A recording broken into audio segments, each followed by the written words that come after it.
Hello everyone, today we will talk about how to fix or how to solve the problem of lag on Google Maps. You will click on settings. In this page you can click on apps, default apps, app settings. On above you can search about Google Maps and you will enter.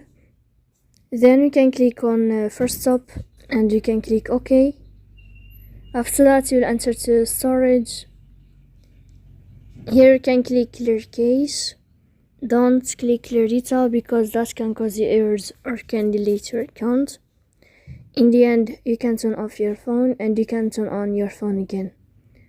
So please don't forget to support us by like and subscribe.